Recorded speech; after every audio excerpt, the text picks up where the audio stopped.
So I'm trying to film a video here, but as you can see, I'm knee deep in the snow. Doesn't look like anyone has been here for some time. Let me try and move forward.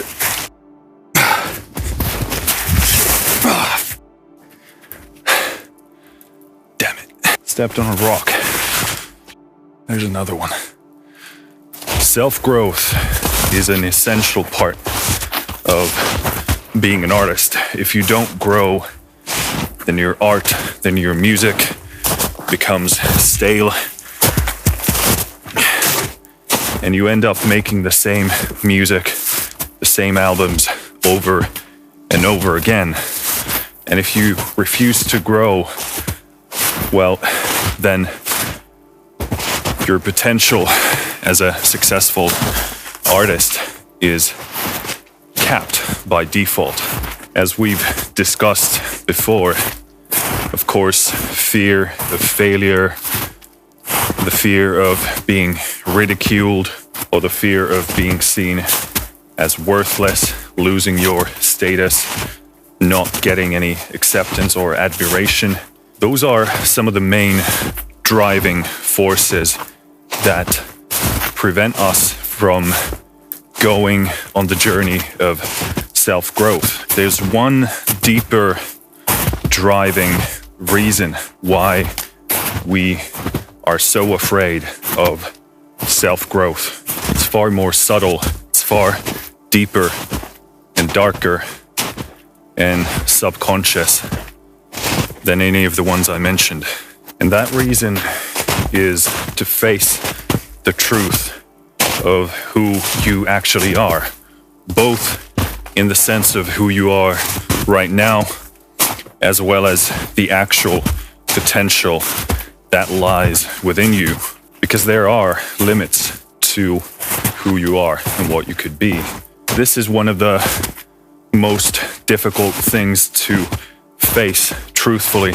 Not only is it difficult for all people, but I think it's specifically more challenging to creative individuals. Now, as I've talked about this before, creative people have a harder time solidifying their identity. It's far more challenging to form a rigid sense of who you are, because as a creative, you see a lot of potential in the world. You see potential more perhaps than you see what's actually already there. And not only do creative individuals find it difficult to face and accept certain limitations of reality and actuality, they also find it difficult to do when it comes to the limitations in themselves. Because for a creative individual, chaos and potential is the juice and the nectar of life. That's what fascinates them, that's what they see, that's what they understand. But the problem with that equation is that it makes growth very difficult if you don't ground yourself to any realities, to any limitations. If you don't anchor yourself somewhere so that now you have a point of origin and then your goals define your trajectory. And if you never identify those two things, then it's going to be very, very, very difficult, if not impossible, to actually move forward. Now, one of the main issues here is that if you define your point of origin, who you are right now and where you are, and if you define your goals, meaning your trajectory, then it means that everything in between those two things that doesn't fit to that plan, to the execution of that plan, all of those dreams and fantasies need to die, because they do not serve you in any way from getting from that point of origin to that destination. And for a lot of creative types, artists and musicians, that sounds like a death sentence. They don't want to hear it.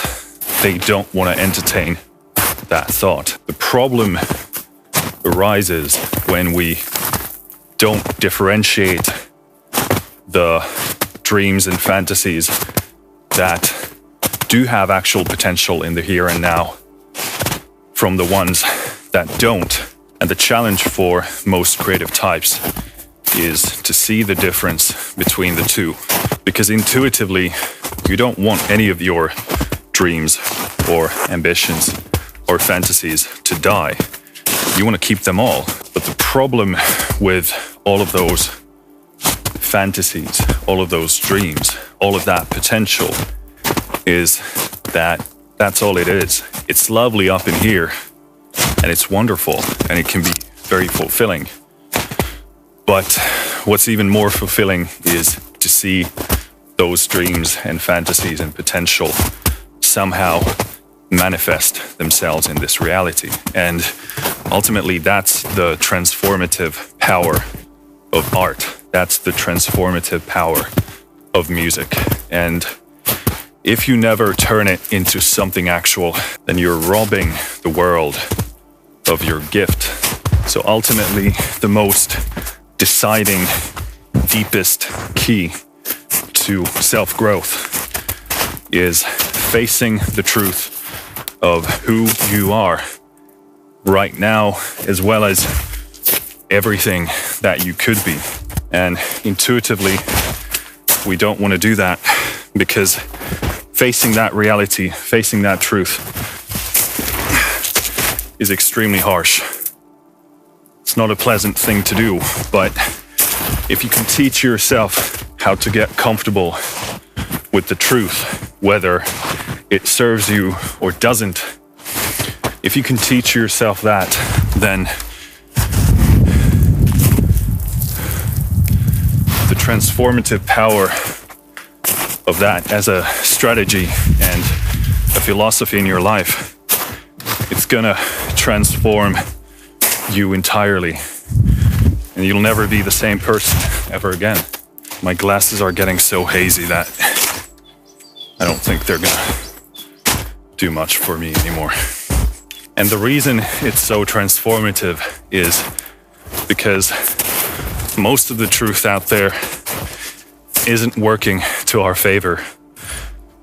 Most of it is stuff we don't want to face or admit, and understandably so, because who wants to feel like an unaccomplished piece of shit, useless, worthless, doing most of your things wrong or ineffectively?